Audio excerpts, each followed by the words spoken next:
slowly, through courts of power, where private appetite sometimes leaned on public authority until the curtain shook. Perverted is a blunt word, and it carries a weight that's not helpful in a sleepy hour. For our purposes tonight, think of it as the point where a ruler's private tastes step into the public square. A king who treats marriage as a suggestion. A sovereign who rewards favorites with estates and offices. A court that learns to breathe. Around a monarch's eccentricity until the kingdom itself finds it hard to breathe, we'll be gentle, we'll be observant, we'll avoid lurid detail, and instead notice the small, persistent ways desire and power tangle. Imagine a corridor in a palace. Tapers are half-burnt. A page moves silently, carrying a letter that will be read before dawn. In one chamber, a queen tightens her corset and keeps her counsel. In another, a favored companion opens a letter of grant. Outside, the city hums with markets and horses. Inside, private choices become public business. We begin there, soft and slow. There is an economy inside these walls. Not coins and ledgers only, though they exist. There is also an economy of attention. Where a ruler looks, power follows. Where a ruler laughs, a household learns that laughter is a kind of currency. In courts, proximity is a form of patronage, traded more silently than any charter. A nod at a banquet can do the work of a seal. A favor given at a small table can rearrange a county map over a generation. Let us first look at favor as a domestic habit. A king grows fond of a companion. He treasures their company in private. It is a quiet human thing to prefer certain people. The trouble begins when preference becomes institution. Titles are handed to men and women who hold a slipper, not a sword. Offices that were once distributed according to service are now distributed according to intimacy. The household adjusts. Old clients fume in small ways. New clients form around the favored person, and over time, they become enough of a network to be noticed by foreign ambassadors. Notice how steady and small this process is. It is rarely a single moment of corruption. It is a series of polite choices, a grant of land here, a stewardship there, a marriage arranged for a child of a favored companion. Each act is defensible in isolation. Taken together, they redraw the lines of power. Courts are patient. They can accommodate eccentricities for years. But patient does not mean powerless. Those accommodations accumulate. They change the course of a reign. Consider the role of shame in this theater.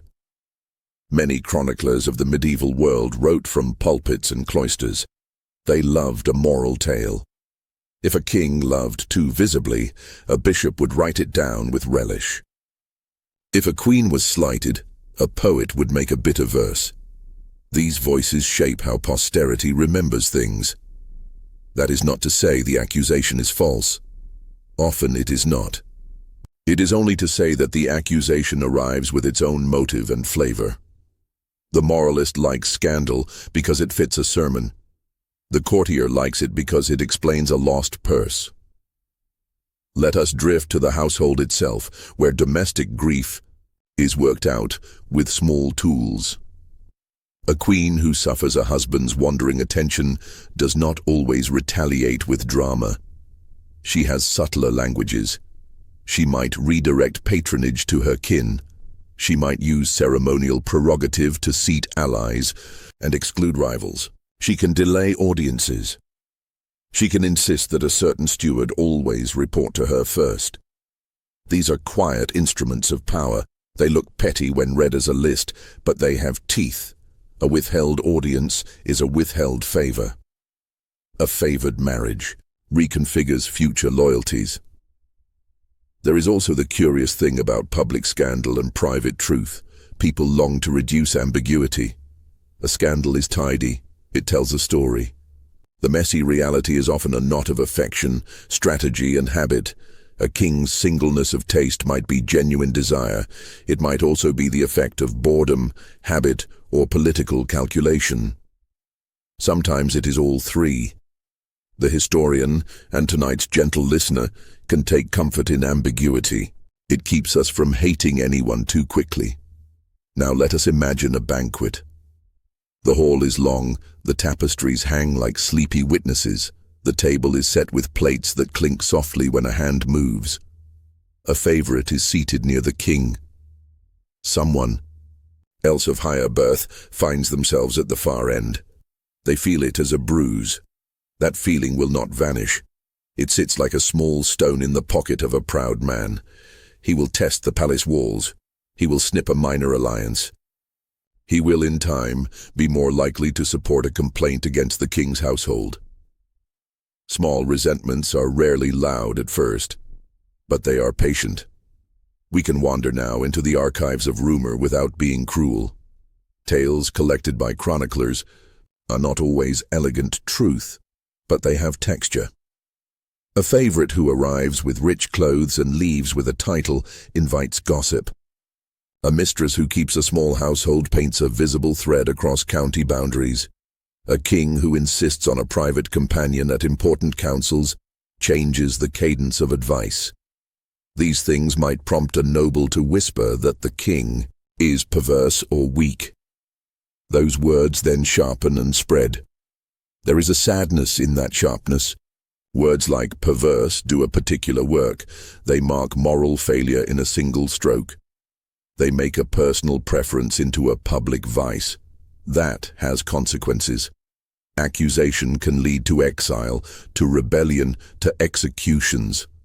A life made quiet by love can become dangerous simply because other people resent the favored position.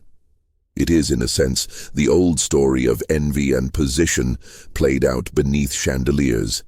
Yet not all favorites were shallow or merely decorative. Some were clever managers, diplomats in velvet, or commanders in fancy boots. A king's eye could find talent where others did not. A favorite, born of affection, could nonetheless perform admirably. The problem then shifts from competency to distribution. Even a capable favorite disrupts the expected circulation of offices. Men who expected to climb by the ladder of service find a shorter route for the favored. The resulting tension is structural, not only moral. Let us pause on the matter of succession, which is the slowest thing of all. Dynasties depend on heirs.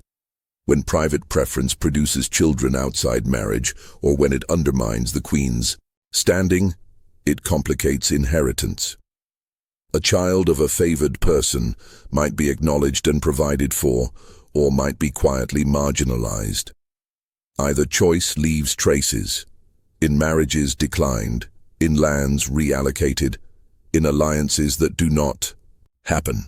A mismatch between the public line of descent and the private affection of a king can become a political problem decades later. Those political problems are long, patient, and sometimes fatal. We should also think about spectacle, courts, love, to stage power. Masks and festivals, tournaments and sermons, each display tells a story about order. When intimacy appears to disturb the show, the spectacle fractures. People notice when a favorite enters a procession in front of a duke. They notice when a mistress has lodgings equal to minor nobles.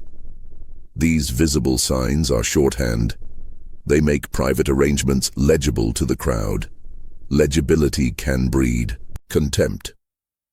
When power feels too personalized, it feels arbitrary. And yet human tenderness exists in these stories, however badly recorded. A king who grows old and finds solace in a companion is not only an object of political analysis. He is also a man who is, at times, lonely. Palaces are noisy with servants and quiet with loneliness. An elderly ruler sipping broth under the same candle night after night will value company. That human need is not a traitor to history, it is its own kind of truth. The court's resentment is not a reason to deny the tenderness, only a reason to understand how tenderness moves in political soil. The chroniclers who scold are not without their own tenderness either. They worry genuinely about the moral health of a realm. Their pen is quick to label what they fear as corruption. Yet the fear reveals priorities. They value certain forms of stability, lineage, and ritual. Where those things are disturbed, moral language rises. For us, listening, tonight, that rise is not a sermon but a useful signal. Where scandal is loud, look for the changes in offices, the rearranged marriages, the mansions granted to new families. Let us drift back to the image of the corridor. The page has finished his letter and placed it under a candlestick to be taken to the chest. In the garden, a gardener tends an apple tree that a queen loved. A favorite walks past with a courteous bow, and the household hums, adjusting like a sleeping animal to a shifting weight. Power is a matter of habit, and habit is a matter of repetition. Small choices made nightly weave themselves into institutions over years. If you find comfort in these images, it is because they make power feel intimate and thus comprehensible. If you find discomfort, it is because intimacy can be corrosive when combined with wealth and force. Both reactions are fair. A kingdom's rules are made of fences, laws, and habits of the heart. Where those habits bend, fences lean. Someone will notice and someone will write. We end not with judgment but with observation. A court is not merely a stage for scandal. It is a home with rooms that can soften or harden the people inside. A king's private life can be a small tenderness or an engine of policy. It can be both at once. That ambivalence is the long, slow truth. One last, soft thought. History sometimes enjoys symmetry. The man who is undone by a favorite is later undone by a coalition that has learned how to weaponize that favoritism. Edward's deposition and eventual death are the slow melancholy, coded to a reign that began with a youthful affection and ended with a kingdom tired of being bent to private will. It is not a neat moral about love or power. It is a reminder that personal habits, when practiced at the center of authority, are political acts whether the king intends them so or not. So let the image linger.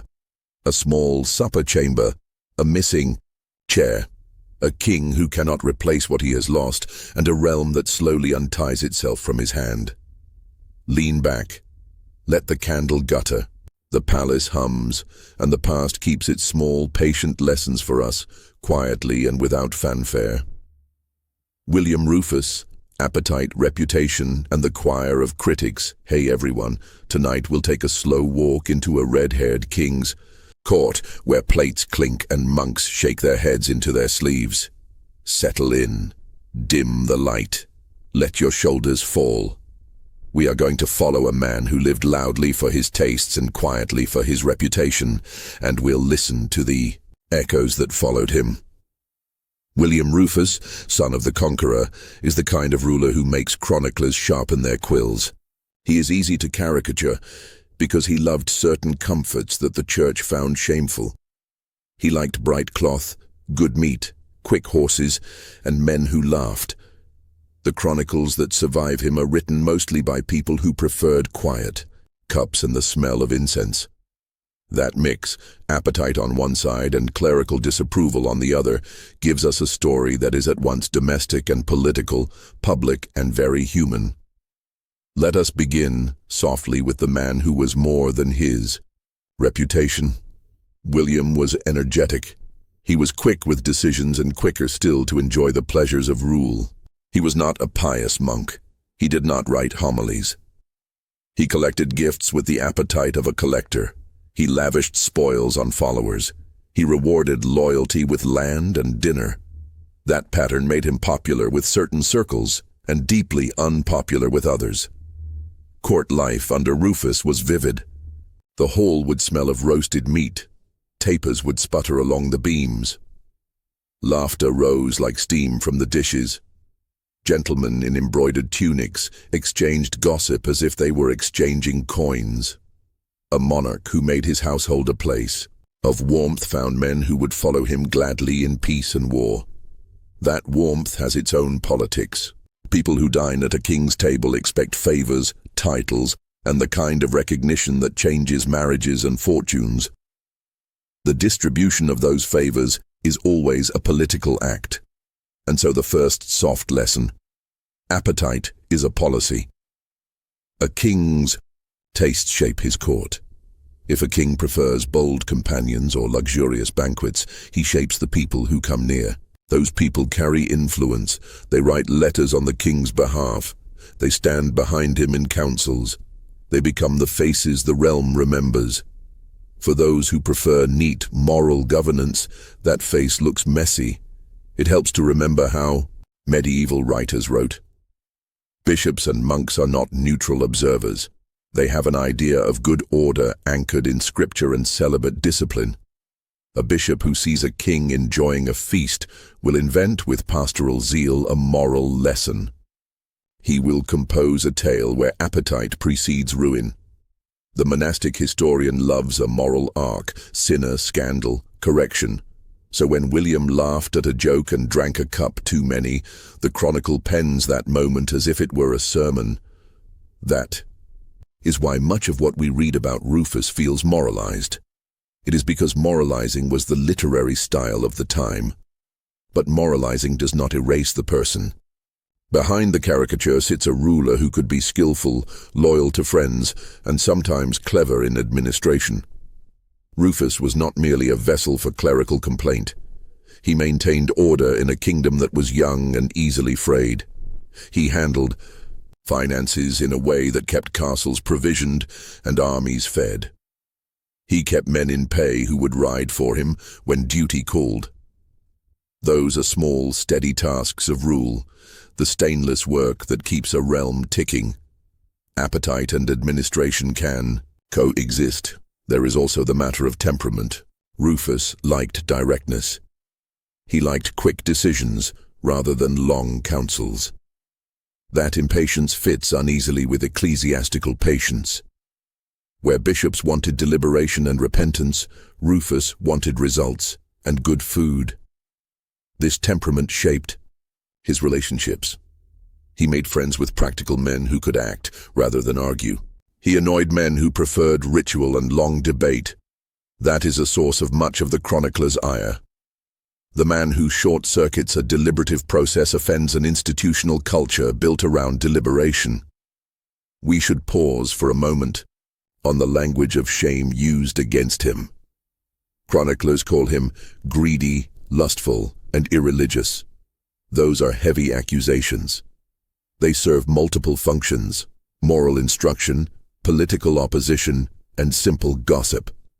A bishop who calls a king greedy may also be protecting clerical privileges. Accuse a king of vice and you begin the slow work of undermining his moral authority. And moral authority matters. People prefer to be ruled by someone who looks, on the surface, like a model of virtue.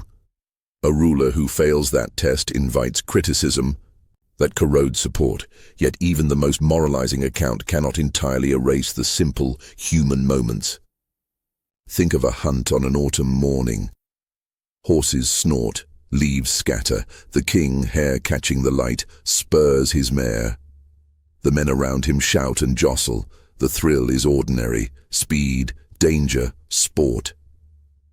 But medieval writers loved to put moral meaning into such scenes. A hunt becomes, in certain pens, a moral warning against pride. They enjoy the trope of appetite leading to downfall. For Rufus, the hunt is a scene that critics file into a larger pattern. Yet, for anyone who has ridden and felt wind chill on the face, the scene is also merely alive. His death is the scene that invites most of the story's irony.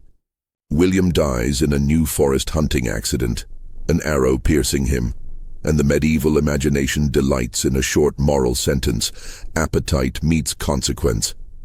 The tale is tidy. It gives critics a final nod. But tidy endings rarely catch complexity. There are other colors in that autumn day. There are questions about who fired the arrow and why. There are whispers about machination. There is the simple fact that hunts are dangerous, and many a nobleman has fallen from a horse for less. The suddenness of death invites rumor, and rumor invites a choir of critics to sing their moral arias. We can turn now gently to the social mechanics behind the criticism. Why did bishops and chroniclers care so much about Rufus?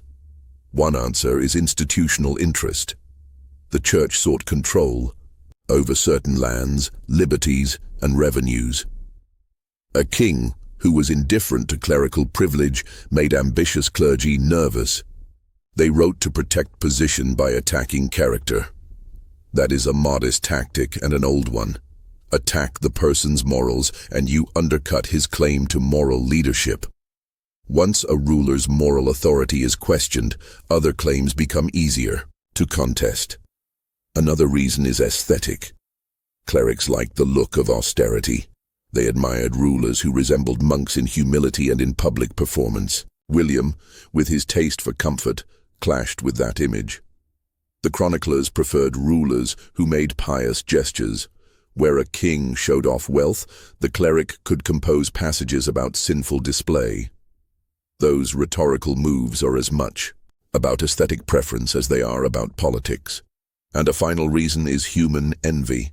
A king who gives freely to favorites breeds resentment. A favorite with fine clothes and a favored seat at the table is a visible affront to those left out. Chroniclers love to document slight because it explains later grudges. A man whose house did not prosper under Rufus might later find reasons to justify his discontent in ink. That same man, if he becomes a cleric, will write a history that paints Rufus as an appetite-driven monarch. This is not entirely cynical. It is simply the way human memory and advantage interact. There is comfort, in a quiet way, in the choir of critics. They show us that reputation is a work in progress. A king's image is not fixed by his will alone. It is negotiated by poets, priests, courtiers, and men who lost at cards. Rufus's memory is co-authored by those who benefited under him and by those who felt slighted. It is a patchwork of praise and condemnation sewn together over centuries. We should also allow a place for the king's own private pleasures without turning them into crimes. There is dignity in liking fine cloth and good meat. Those are human details. A life that enjoys small comforts is not automatically corrupt. Yet when those comforts are sustained by public resources, when they rearrange patronage and policy, then private appetite becomes public concern. That is the hinge where personal taste flips into statecraft. Let us imagine one last scene, soft and precise. A banquet hall. The king at the dais, red hair catching candlelight. A cup passes from hand to hand. Laughter rises and then falls like a tide. A cleric at a distant table frowns and lowers his head to a psalter, murmuring words that rebuke. In the corner, a scribe takes note. He will later write, and his notes will be read by centuries. The banquet ends. The kitchens are cleaned. The candles gutter. Yet the memory of the meal, like all memories, will be shaped by who tells it. When we listen to William Rufus tonight, we do so with gentle patience. The chronicler's indignation tells us what mattered to them. The king's pleasures tell us what mattered to him. Both are human. Both are historical. The lesson is not a sermon, but an observation. Appetite and rule often live in the same house. Where they conflict, words are sharpened and histories are written. Now let your shoulders relax entirely.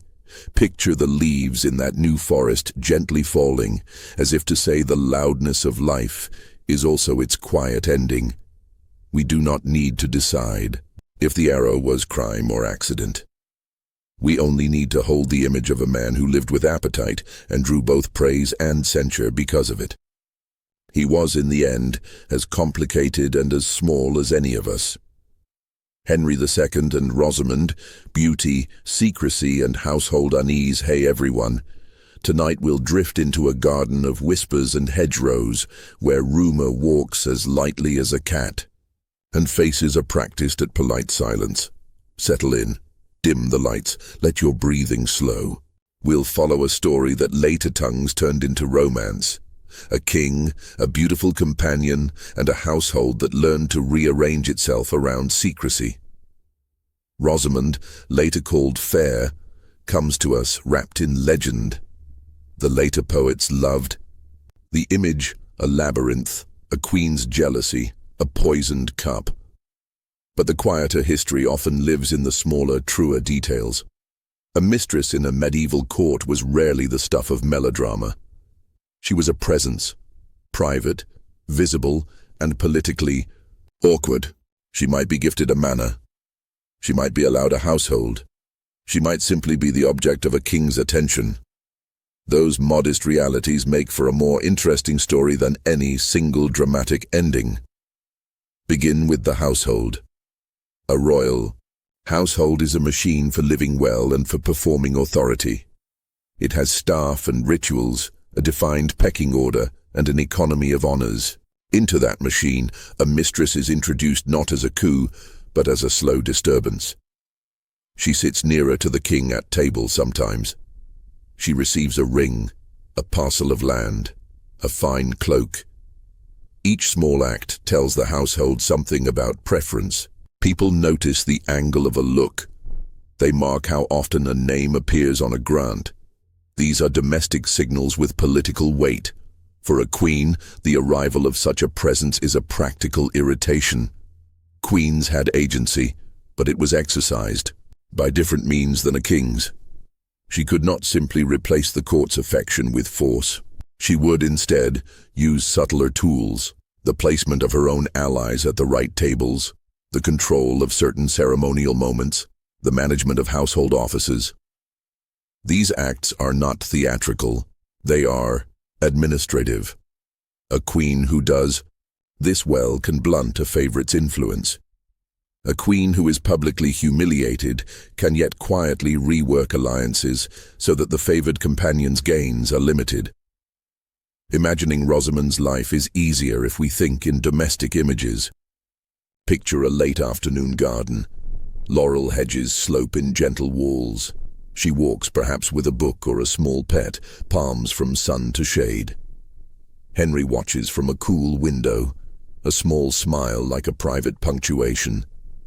The queen moves with formal calm in another wing of the palace, attending to dispatches, to marriages, to the daily business that keeps crowns from slipping.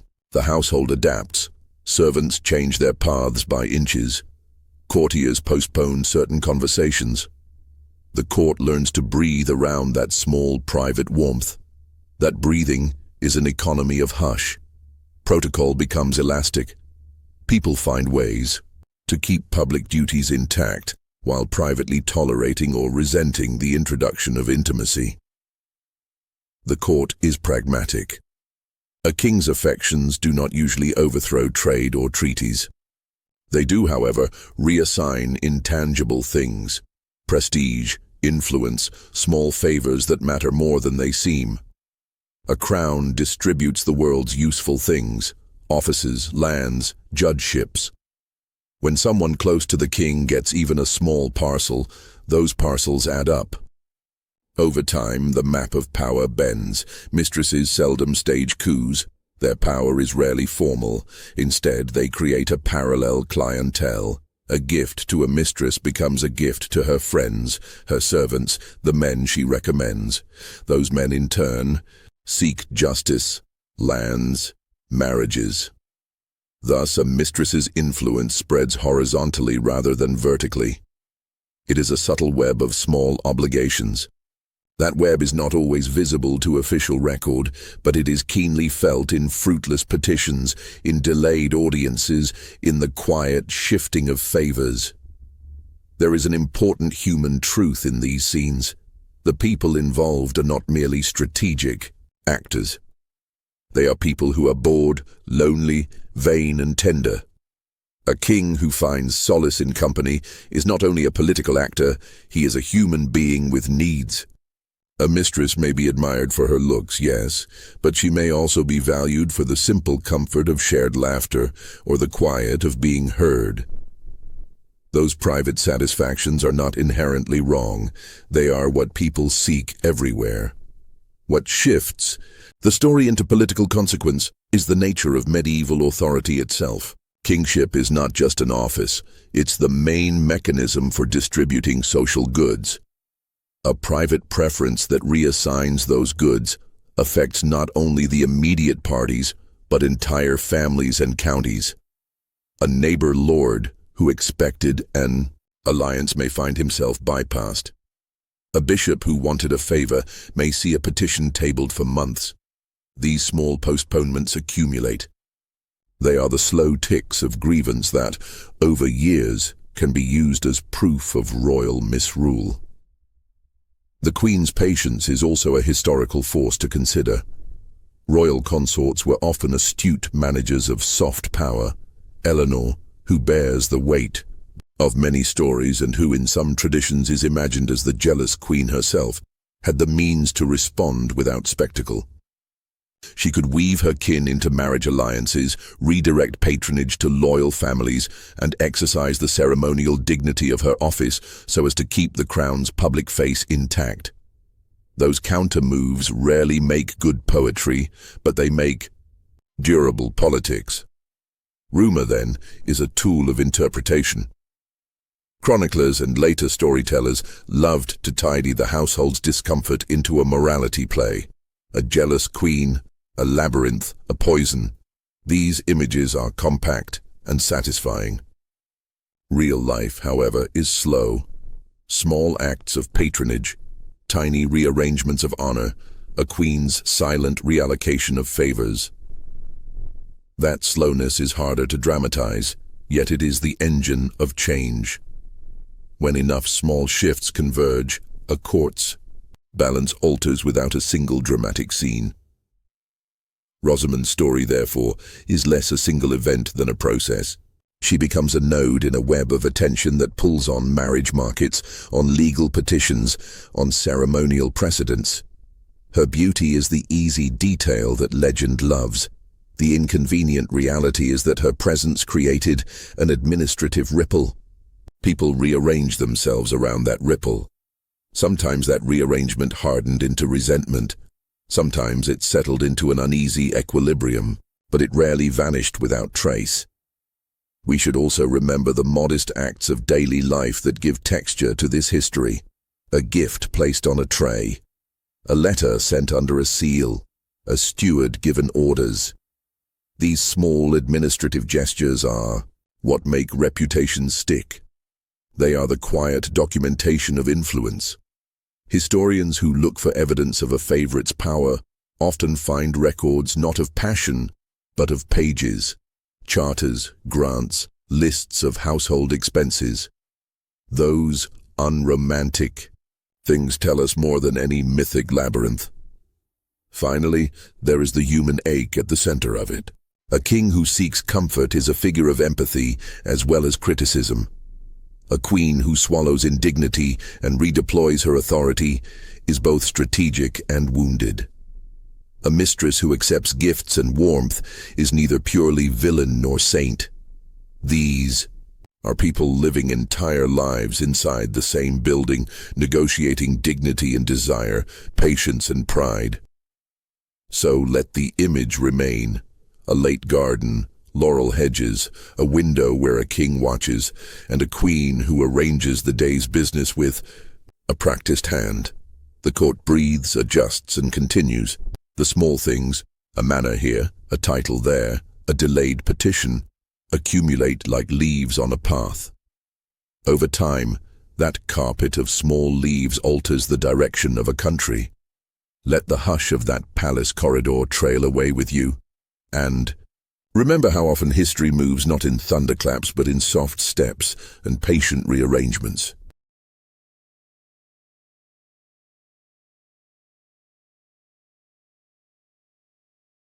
Frederick II, an emperor out of time and the fear of difference.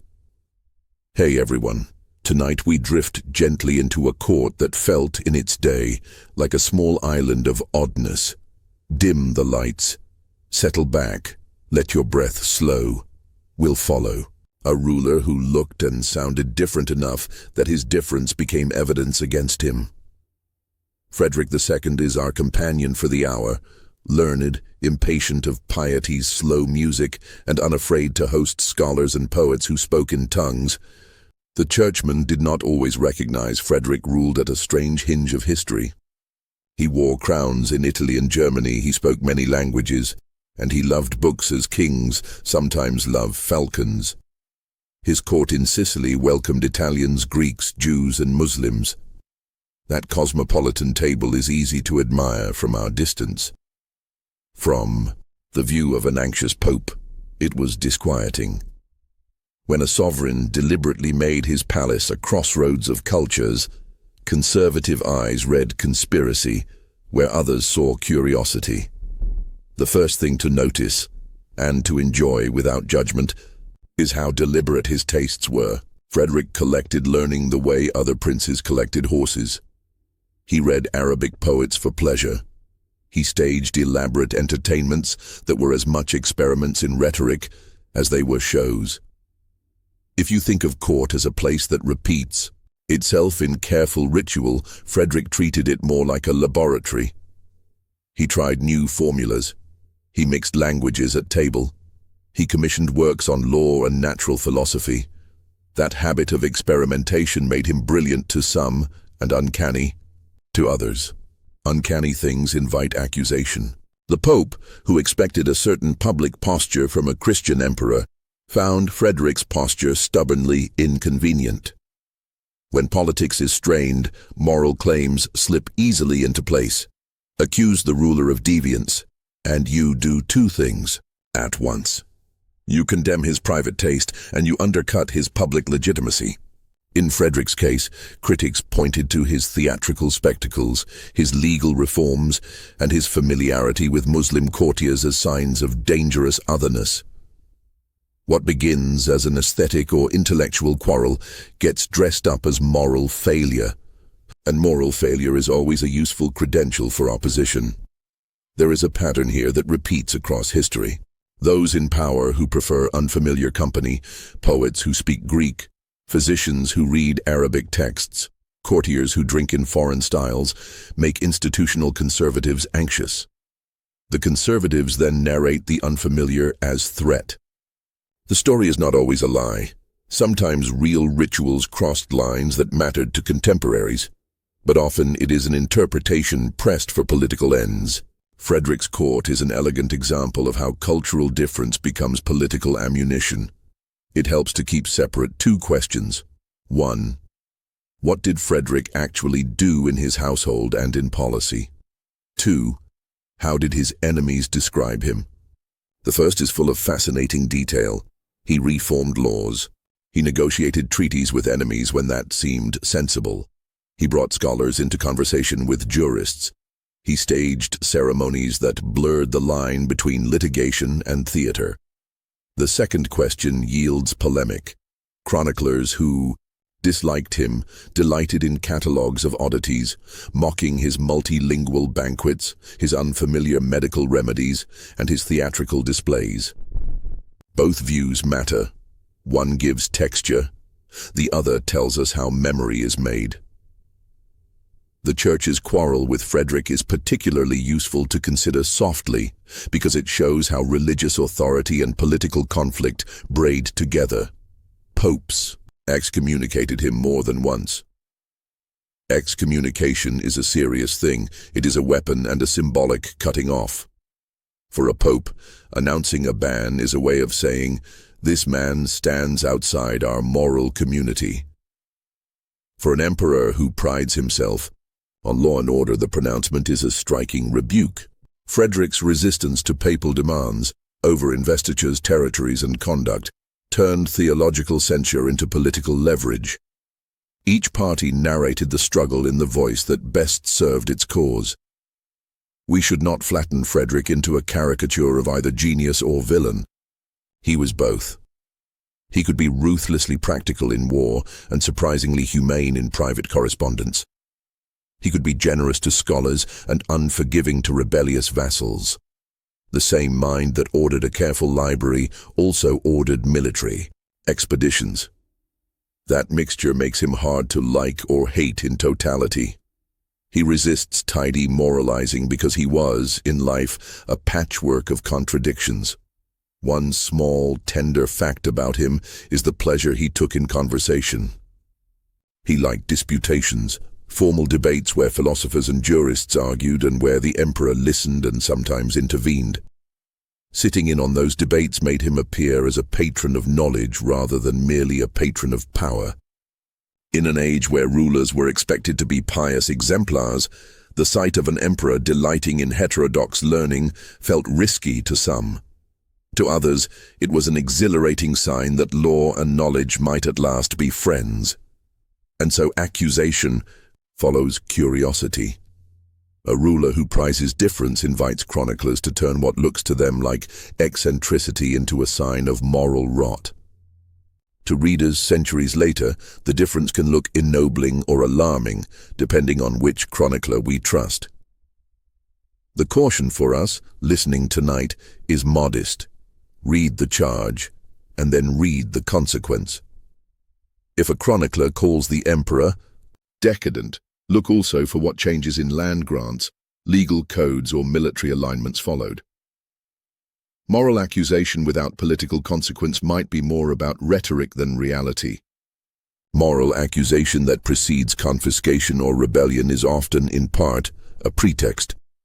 This duality, charisma and controversy, gives Frederick his human weight.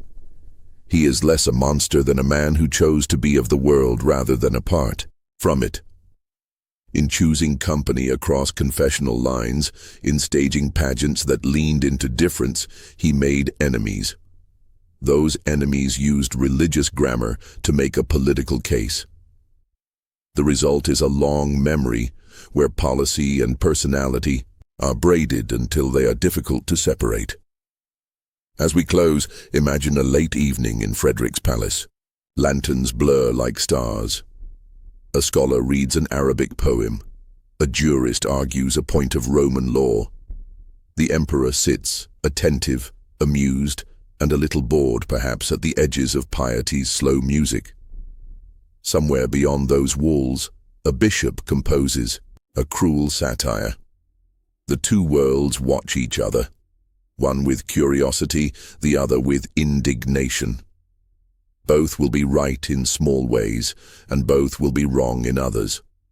Let that tension remain with you as you sleep, a reminder that difference can be nourishing and dangerous in equal measure, and that rulers who defy expectations often stand at the crossroads of admiration and accusation.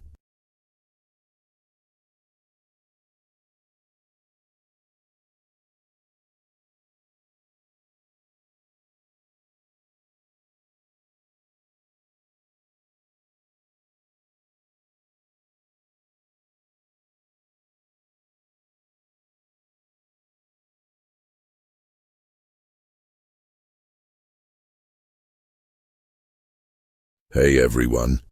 Tonight we slip across the Pyrenees and into a court that learned, quietly and with growing alarm, how a long affection can redraw a kingdom. Settle in, dim the lights, let your shoulders drop.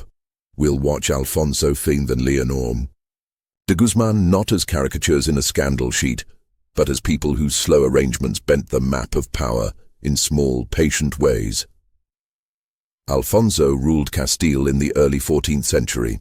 He was a capable king in many ways, a soldier, a lawmaker, a man who could marshal forces and sign treaties. He was also a man who made a lasting choice about where to spend his evenings. Leonor de Guzman was not a passing intrigue.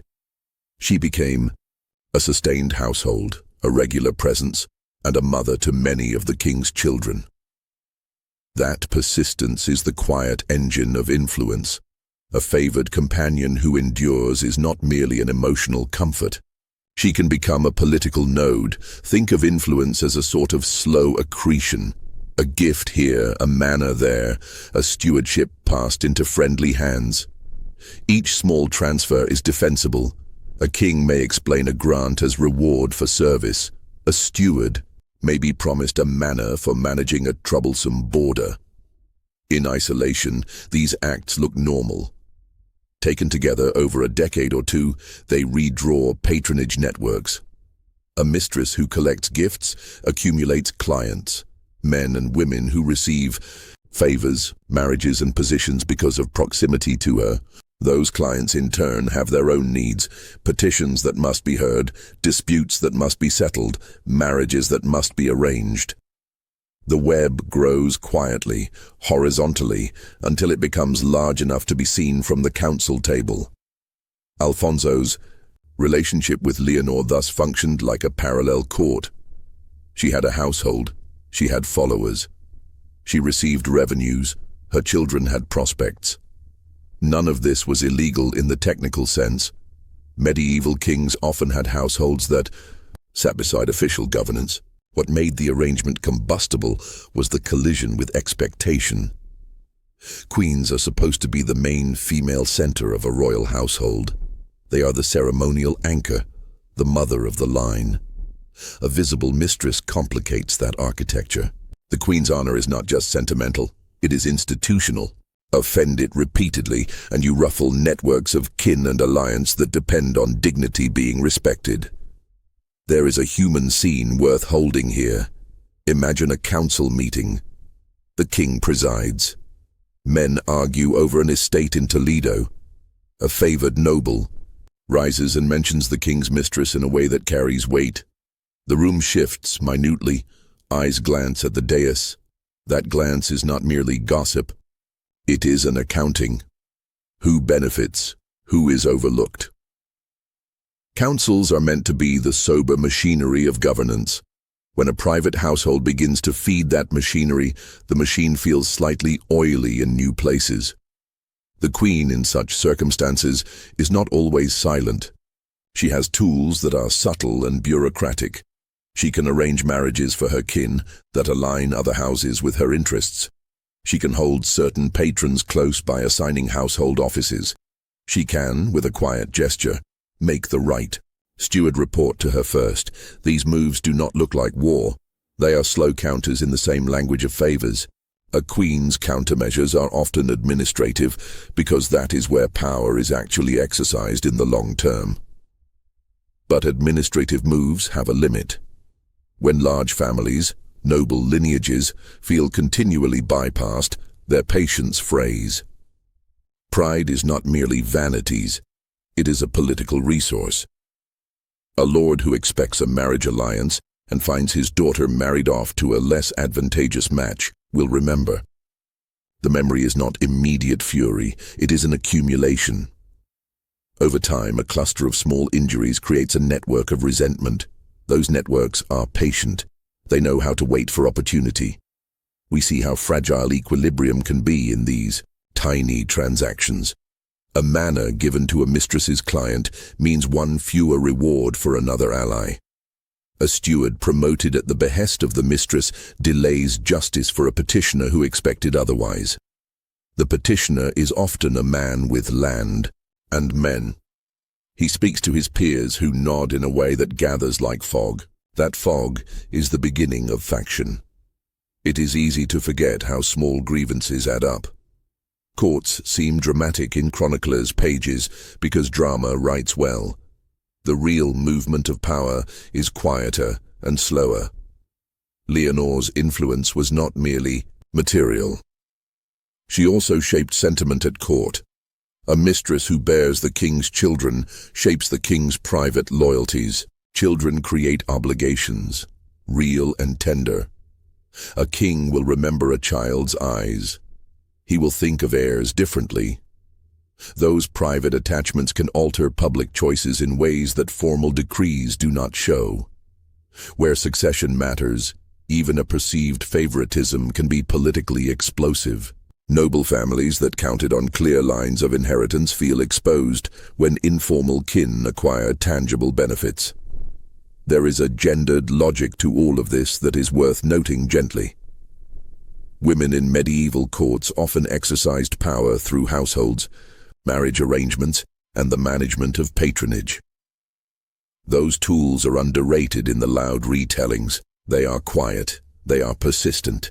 Queens and mistresses wielded similar instruments, which made their rivalry less a spectacle than an administrative tug-of-war. When chroniclers focus on scandal, they miss the liturgy of day-to-day governance where actual authority is exercised. Alfonso's court learned this lesson slowly. The king's choices produced a map of loyalties that increasingly favored Leonor's circle. That map shifted who sat at councils, who led armies, who married into influential houses. Over time, these small shifts made the political terrain less stable. Men who once accepted a king's whim found their sons without prospects. They turned resentment into strategies. They coordinated marriages. They withheld military support. They whispered to neighboring princes. These soft strategies sometimes culminated in open rebellion. Sometimes they simply eroded royal authority until the next crisis became inevitable. One should not reduce Leonor to a plot device. She was a woman with agency, navigating a world where proximity to power offered both danger and opportunity. She managed a household, supported children, and negotiated favors. In a world structured by male lineage, she carved a place that had real consequences. People treated her as a problem not only because of jealousy, but because of real shifts in material advantage. There is a final, quiet image I like to hold. Picture the royal road at dusk. Merchants pack up their stalls. A noble returns to his manor and counts debts and alliances in his head. He remembers a grant that missed him. He remembers a daughter married off for a dowry too small. Those small, domestic concerns are not mere trivia. They are the ledger of loyalty in a feudal world. They determine whether a lord will ride when the king calls. They decide whether a border will be defended or offered in negotiation. Alfonso's reign shows how a personal heart can produce public lines. Where a monarch's affections concentrate favors, entire counties feel the change. That is not merely scandal, it is governance. A mistress who becomes a parallel court changes who receives justice, who gains marriage ties, and who leads armies. Over time, those changes are decisive, so let that slow lesson settle as you drift off. Power often moves by small domestic gestures. A gift here, a marriage there, a stewardship given away, not in a blaze of war but at a quiet table, can redraw allegiance across generations.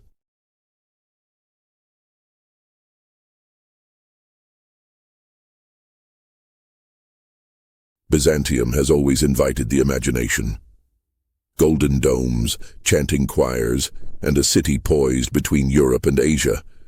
The empire seemed at once eternal and fragile. Within this world, the reign of Michael III offers us a portrait that is as much theater as it is politics, as much spectacle as it is statecraft. Michael ruled in the mid-9th century, a time when the Byzantine court was both ceremonial and deeply human. It is easy to think of rulers as operating behind closed doors, in secret chambers where whispers alone matter. But in Byzantium, especially under Michael, intimacy was not hidden. It was performed.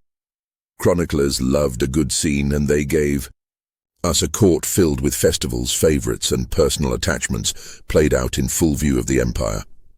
Michael himself was a man shaped by contradictions.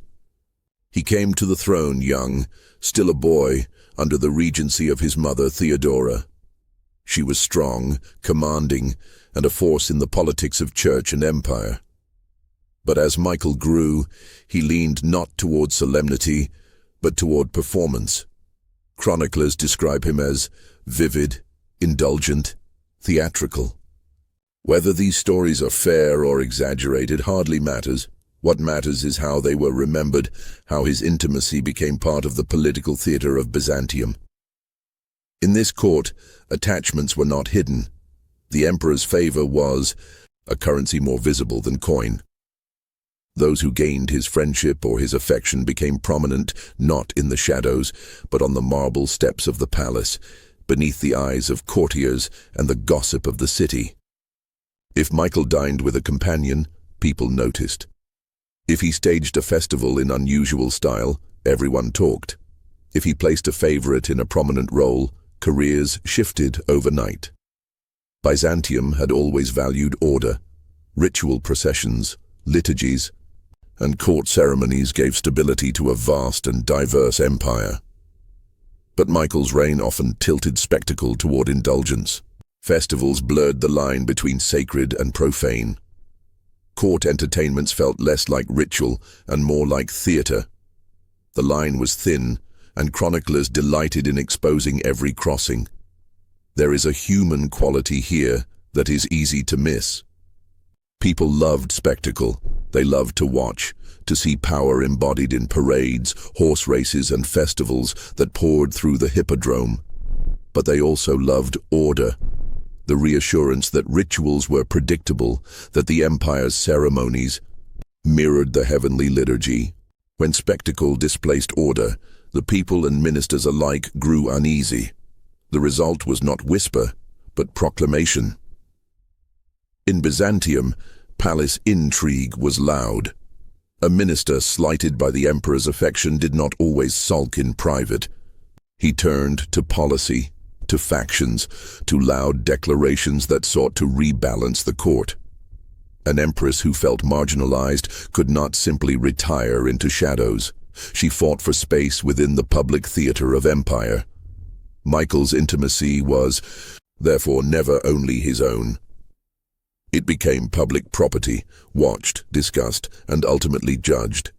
Take, for example, the rise of his uncle, Borgias. Chroniclers tell us that Michael's favor shifted toward Borgias, raising him to prominence despite whispers of scandal and corruption. Borgias became Caesar, effectively the emperor's right hand.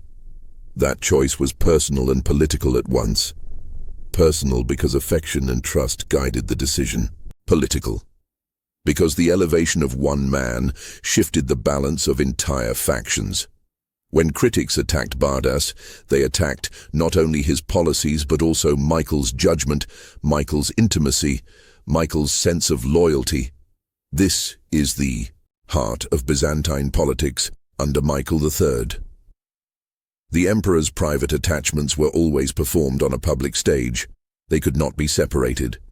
Consider too Michael's relationship with Basil the Macedonian, the man who would eventually succeed him. Their bond began in proximity and loyalty, but as Basil grew in prominence, the relationship acquired its own theatrical quality. Basil was raised high, showered with titles and lands. Chroniclers suggest that the closeness between Michael and Basil was remarked upon everywhere, interpreted as both personal intimacy and political favoritism. Once again, we see how the emperor's heart became a matter for empire-wide speculation. But spectacle is dangerous. When intimacy displaces expected ritual, the order of empire creaks. Chroniclers who disliked Michael painted him as indulgent, careless, too fond of drink and theater. These may have been exaggerations, rhetorical weapons in political disputes. Yet the power of the accusation lies in the visibility of his reign. Because so much of his court was lived in the open, spectacle gave ammunition to enemies. His critics did not need to invent whispers. They only had to describe what was already on display. That is why Michael III's story feels less like a closet drama and more like a stage play. The palace itself became a theater. Ministers maneuvered openly, empresses and favorites fought in visible ways. The hippodrome echoed not only with races, but with political meaning. Chroniclers, writing for audiences who craved stories, magnified every gesture into moral commentary. The openness has its poignancy. In a way, it gave Michael a certain honesty. He did not hide his affections, nor did he disguise his theatricality. His reign was vivid because it was lived in the sunlight of Performance. But that same sunlight burned. Enemies noticed. Resentment grew. Public theater is entertaining until it undermines the expected order of governance. Eventually, spectacle turned dangerous. Michael's reliance on favorites, his elevation of Basil and his theatrical court, gave rivals the chance to plot openly. The empire that once laughed at his festivals began to whisper about his competence. Those whispers became louder, sharper, more coordinated. In 867, Michael was assassinated, a dramatic end befitting the theatrical quality of his rule. Basil the Macedonian, once his companion, took the throne and founded a new dynasty. Michael III is remembered by chroniclers as the drunkard, though that name tells us more about their agenda than about the man himself. What we can say with confidence is this: his reign shows us how intimacy, when lived in public, becomes political theater. In Byzantium, a ruler's private life was never private. It was a performance watched by courtiers, ministers, and the people of Constantinople. And this is the lesson that lingers. Rulers do not always control the boundary between private and public. When intimacy is lived in spectacle, it shapes politics in ways no decree or law can contain. For Michael III, the theatre of intimacy brought vivid color to his court, but it also gave enemies their sharpest weapons. So as you picture those marble steps, the golden mosaics glinting in torchlight, and the laughter of an emperor who loved performance, remember how fragile spectacle can be. What seems like entertainment can become evidence. What begins as intimacy can end as accusation. Byzantium under Michael III reminds us that the personal is political, and that politics, played on a stage, is always perilous. Hey everyone. Tonight we drift into the corridors of Rome, where marble floors echo softly under sandals and incense curls in the air like quiet smoke signals. Settle in, dim the lights, let your shoulders drop. We'll explore a family whose story blurs the line between the sacred and the familial, the Borgias. The Borgias sit at the edge of our medieval imagination, leaning into early modern color and spectacle. They give us a clear case where ecclesiastical office becomes family business. A pope who favors his children hands out church appointments and lands. That is nepotism, and it reshapes the public perception of the church, turning spiritual authority into something faintly like a family firm.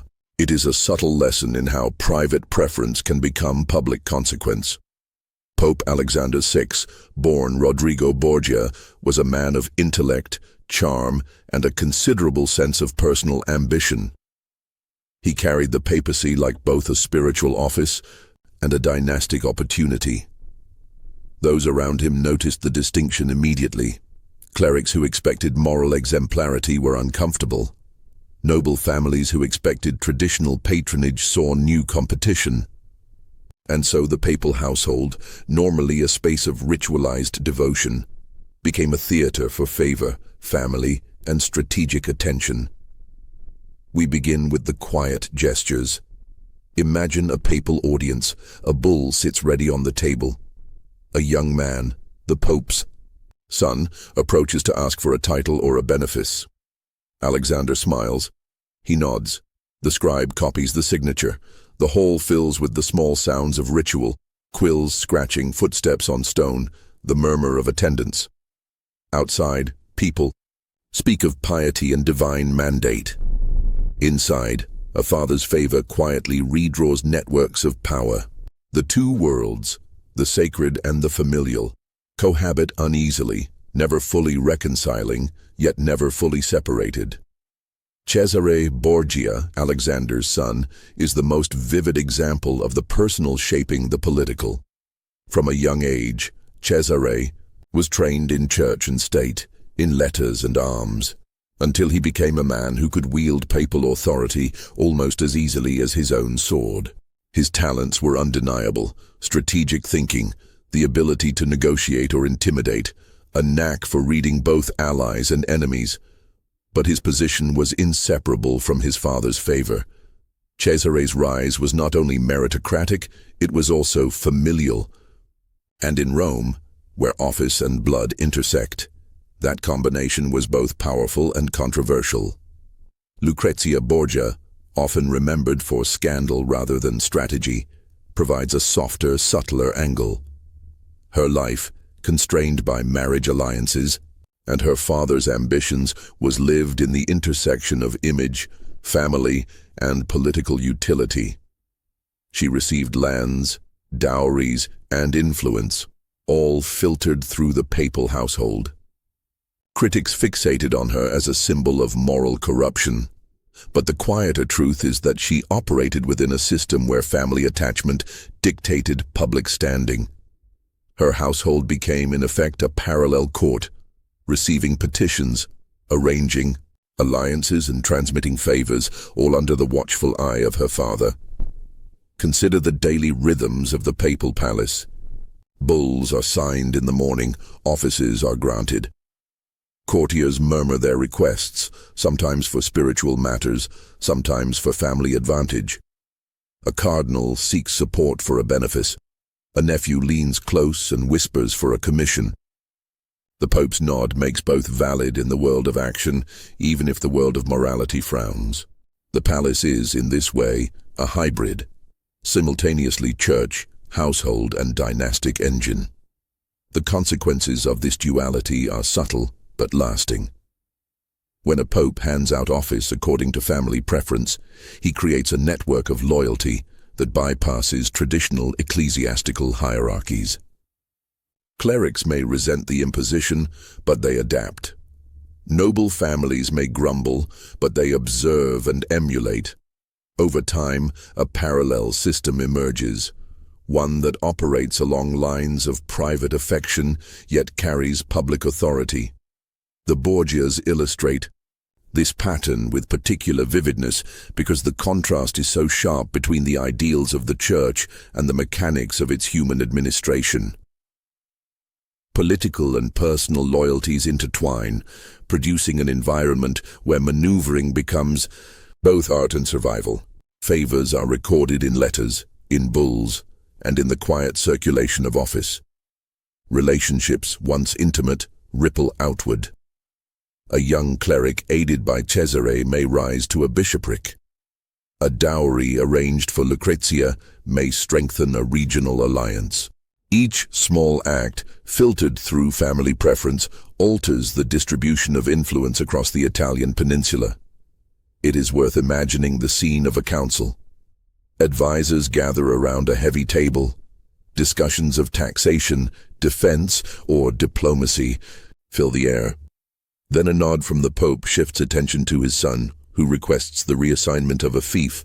The council must accommodate. No battle is fought, no law rewritten, yet the map of power subtly bends.